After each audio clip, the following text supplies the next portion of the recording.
Hello दोस्तों, welcome back to my channel. I hope आप सभी अच्छे होंगे और आप लोग की दुआओं से मैं भी बहुत अच्छा हूँ। कनाडा में सब ठीक चल रहा है और आज की वीडियो बहुत स्पेशल होने वाली है उन बच्चों के लिए और उनके पेरेंट्स के लिए भी जो अभी तक कनाडा आए नहीं हैं, जिन लोगों ने अप्लाई कर दिया है और जो अभी भी आने का सोच रहे हैं।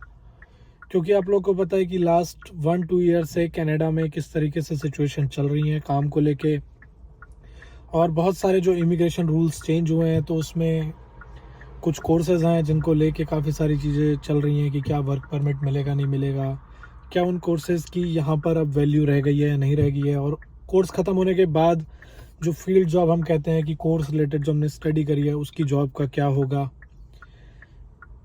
तो इन सब के बारे में बात करेंगे और ये वीडियो आपके लिए ज़रूरी इसलिए भी है क्योंकि जब आप कनाडा आते हैं अपने 25 to 30 लाख रुपीज़ लगाकर, तो आपको पार्ट टाइम जॉब भी चाहिए यहाँ पे सरवाइव होने के लिए। और अगर आप यहाँ पे सेटल होना चाहते हैं तो आपको फुल टाइम एक अच्छी फील्ड जॉब भी चाहिए। क्योंकि जब तक आप स्टूडेंट हैं तो इट्स ओके, आपको कोई भी काम करना है आप कर सकते हैं क्योंकि आप पार्ट टाइम कर सकते हैं और आप अपना उससे जो है मंथली एक्सपेंसेस निकाल लें और अपनी आने वाली फ़ीस इकट्ठी कर लें। लेकिन अगर आपका कोर्स इस तरीके का है कि कोर्स ख़त्म हो जाए और उसके बाद आपके पास फुल टाइम जॉब नहीं है तो आप यहाँ पर सेटल किस तरीके से होंगे। तो ये वीडियो उनके पेरेंट्स के लिए भी बहुत ज़रूरी है जो अपने बच्चे को यहाँ पर भेजते हैं इतने पैसे लगाकर, इंस्टेड ऑफ कि अपनी कंट्री में ना पढ़ाकर, और उन्हें लगता है कि मेरा बच्चा अगर बाहर चला गया तो इसका मतलब सेटल हो गया। तो चीज़ें उसके काफ़ी अपोजिट होती हैं। हमें हमेशा ऐसा लगता है कि यार अरे हमारा बच्चा विदेश चला गया, वहाँ तो वो जाके सेट हो ही जाएगा। तो आज इन सब चीज़ों पे बात करेंगे ब्रीफ में। सबसे पहली बात कि जॉब मार्केट का जो हाल है यहाँ पर अभी भी बहुत ज़्यादा टाइट चल रहा है। जैसा कि मेरे को आए हुए यहाँ पर ऑलमोस्ट 1 ईयर हो चुका है और मैं अपनी स्टडी को ख़त्म कर चुका हूँ ऑलमोस्ट, और अभी मेरा वर्क परमिट अप्लाई नहीं हुआ है क्योंकि कॉलेज से ट्रांसक्रिप्ट वगैरह आनी बाकी है, उसके बाद मैं वर्क परमिट अप्लाई कर सकूँगा। जब मैं यहाँ पे आया था तो फुल टाइम एलिजिबिलिटी नहीं थी जो उस टाइम पर आए थे सितंबर इनटेक में, लेकिन जो पुराने बच्चे थे 2023 में जो जनवरी में आ गए थे या उससे पहले आ गए थे तो उनके पास फुल टाइम एलिजिबिलिटी थी। लेकिन उन लोगों ने उस चीज़ को आगे बढ़ाया जो दिसंबर में नए रूल्स आने थे, लेकिन उसमें उन्होंने सब बच्चों को फुल टाइम कर दिया जो कनाडा में ऑलरेडी थे और जिनका स्टडी परमिट लग चुका था 30 दिसंबर से पहले पहले। तो उन सबको फुल टाइम कर दिया। लेकिन उस फुल टाइम होने की वजह से क्या हुआ, जो बच्चे ऑलरेडी काम कर रहे थे फुल टाइम वो करते रहे और उससे क्या हुआ, जॉब वैकेंसीज खाली नहीं हुई जो कि दूसरे बच्चों को मिलनी चाहिए थी। अगर ये पार्ट टाइम होता तो सब बच्चे पार्ट टाइम कर सकते थे और वैकेंसीज खुलती तो वो चीज़ें सॉर्ट आउट हो जाती।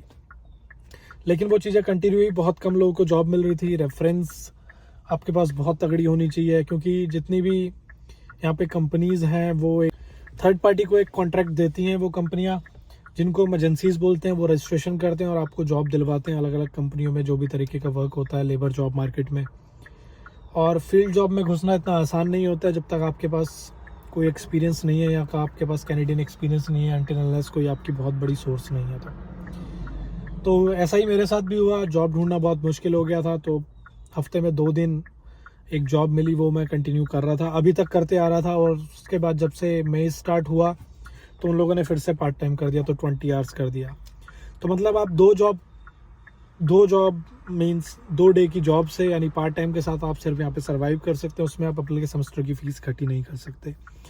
तो होपफुली मेरा कोर्स जो था सिर्फ 1 ईयर का था तो मेरी फ़ीस ऑलरेडी मेरे पेरेंट्स ने पे कर दी थी, तो मेरे पास वो हेडेक नहीं थी कि मुझे फ़ीस इकट्ठी करनी है। लेकिन बाकी बच्चे जिन लोगों को अगले सेमेस्टर की फ़ीस इकट्ठी करनी है उनके साथ बहुत डिफ़िकल्ट सिचुएशन हो जाती है।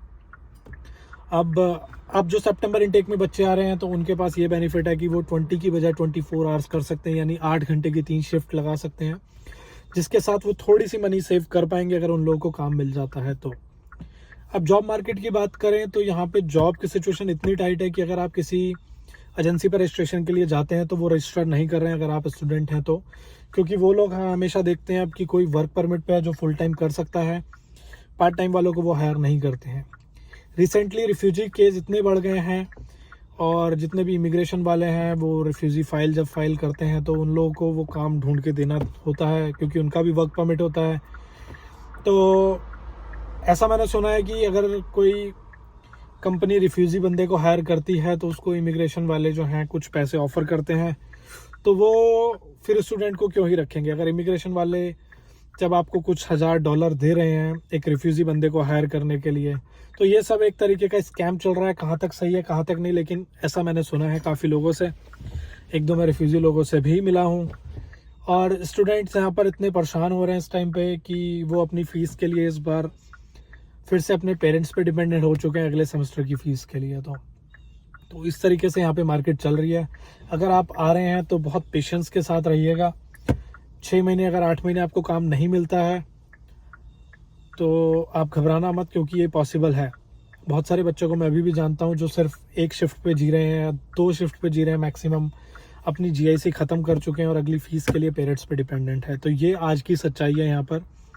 और ऐसा नहीं है कि काम नहीं मिल रहा है, आपको काम मिल भी सकता है अगर आप अच्छे से एफर्ट लगाओगे।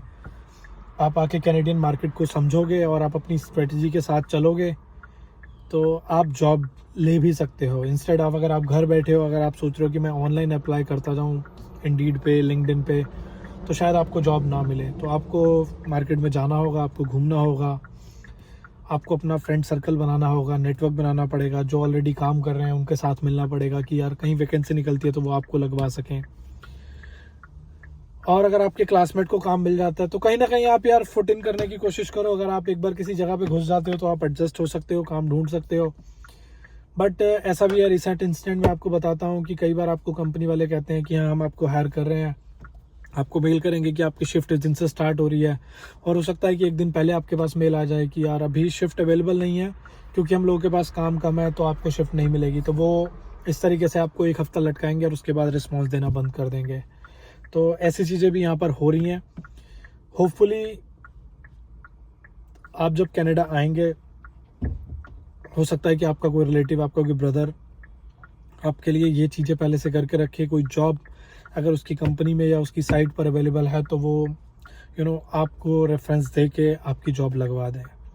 अदरवाइज़ अगर आप अकेले आ रहे हैं, आपका कोई यहाँ पे नोन नहीं है, तो थोड़ा बहुत डिफ़िकल्ट आपके लिए होने वाला है। आपको बहुत ज़्यादा एफर्ट मारने पड़ेंगे और आपको एक स्ट्रेटेजी के साथ चलना पड़ेगा। अगर आप कनाडा सिर्फ आ रहे हैं कि यार मैं जाऊंगा बस कॉलेज में कोई भी कोर्स ले लेता हूँ, पैसे कमा लूँगा और सेटल हो जाऊंगा, तो ये वहम पाल कर मत आना। इतना इजी नहीं है आज के टाइम पे, इतना कंपटीशन है यहाँ पे। अगर आप सही कैंडिडेट हैं, आपके पास नॉलेज है और आपके पास आपको मार्केट का समझने का तरीका है और आप उस चीज़ को टैकल कर सकते हैं, तो आप बहुत इजीली यहाँ की जॉब ले सकते हैं। रही फील्ड जॉब की बात, तो अगर आप कोर्स पूरा करते हैं, अगर आपके कोर्स में कोऑप है तो आपके एक लिंक नेटवर्क बन जाएगा, तो उसके बाद आपको जॉब लेना थोड़ा सा इजी हो जाएगा। तो होपफुली आपको इस वीडियो से काफ़ी चीज़ें समझने को मिली होंगी। अगर आपको कोई भी डाउट है आप कमेंट कर सकते हैं, मैं आपको उसका रिप्लाई दे दूंगा। Thank you for watching this video. आप चैनल को सब्सक्राइब करें, बहुत सारी अच्छी वीडियोज़ आने वाली हैं जो कि रियल एक्सपीरियंस बेस्ड होंगी, मेरे खुद के एक्सपीरियंस पे। मेरे को आए हुए 1 साल होने वाला है, तो वो वीडियो बहुत जल्दी आएगी। बहुत सारी चीज़ें मैं आपको एक्सप्लेन करूँगा। Thank you for watching this video.